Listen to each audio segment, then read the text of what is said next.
Flowers are a huge part of Persian culture, and I kind of grew up with them, not actually even realizing it because it was such a big part of my life.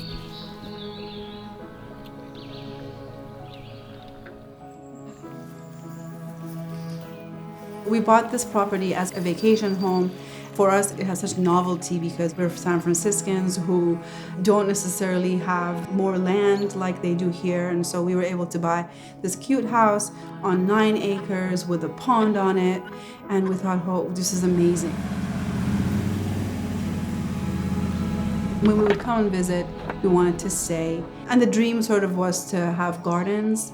And the reality is that you can't have gardens and live across the states. We moved here in 2018 and started building our gardens and just sort of living the country life that we have now grown into for the last 3 years.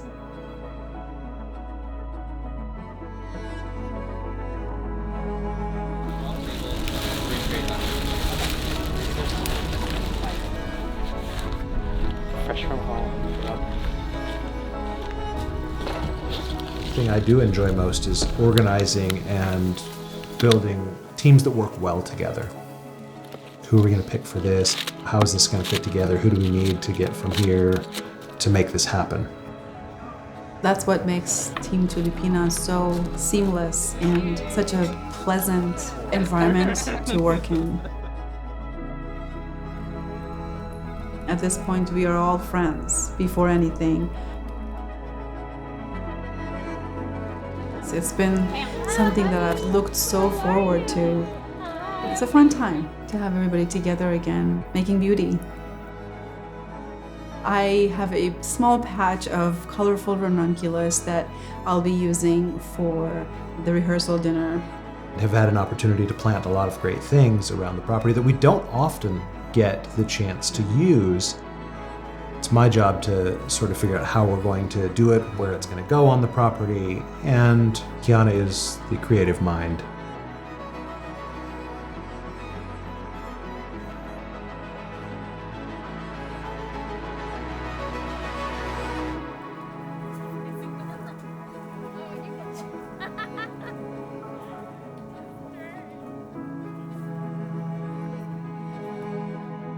My mother always has loved to have beautiful gardens, and I grew up in my grandpa's gardens and playing around.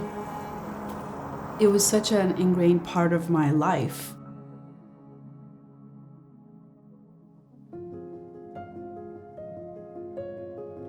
The location of this wedding is at Cedar Lakes Estate. It's like what you would expect of upstate New York when you think of it.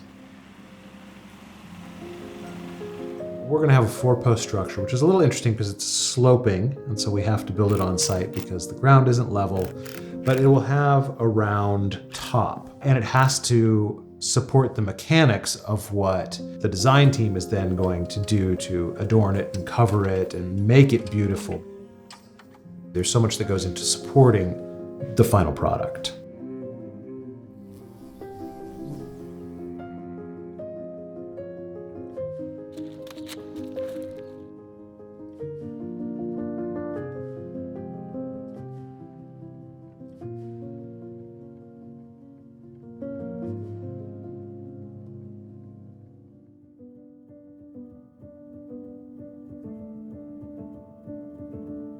The process for pulling off a wedding like this, which is a large-scale event, it takes a long time. When we started this process a year ago, I've been by myself with the rigging team to look at the ceiling. How are we going to hang things? Where are we going to put things? And it may just be a wedding weekend, but there are hundreds and hundreds of hours of work that go into getting to that wedding weekend, not to mention just that final week of actual floral production.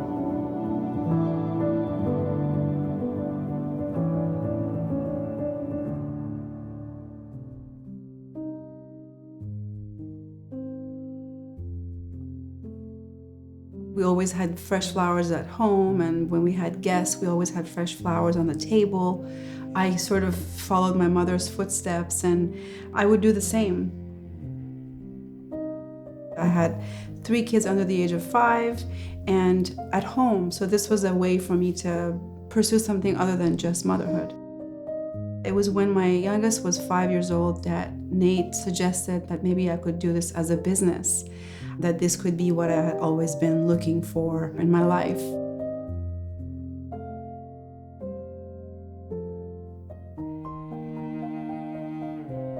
The inspiration for this wedding came from what the bride likes. She wanted all white flowers and greens.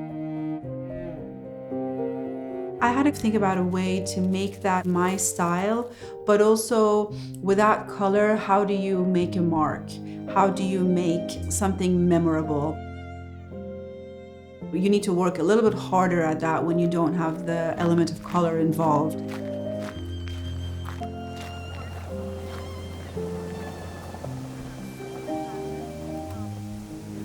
When I deliver the bouquet to the bride and she loves it, it's like all of the days that I've worked so hard for have just been rewarded. And so it's really an amazing thing.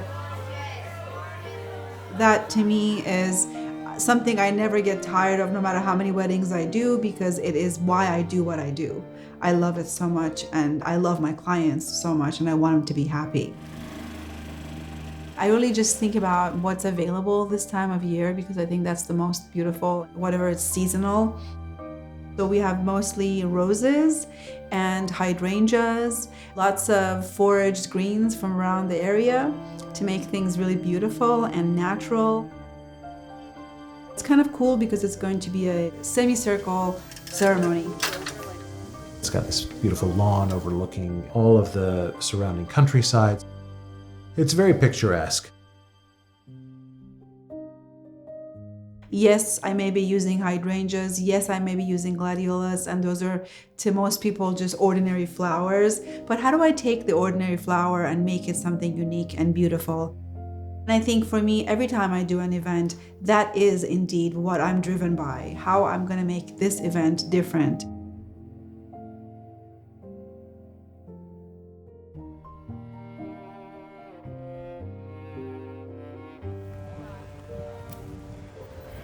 We have this great plan of creating a very long and abundant white aisle of flowers and foliage, which then meets with a beautiful rotunda.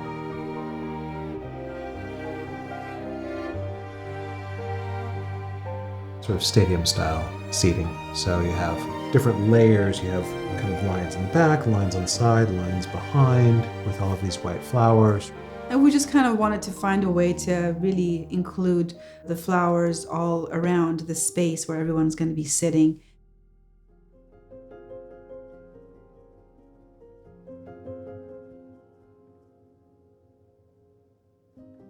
I decided that I just wanted to create something that was abundant, but at the same time, not beyond what my own style is, and still maintaining what the garden style design encompasses in my work. I love using carnations and gladiolas, coarse peonies and ranunculus, and we have lots and lots of gypsophila for that drop ceiling. A lot of production behind it all. It's a positive experience all around.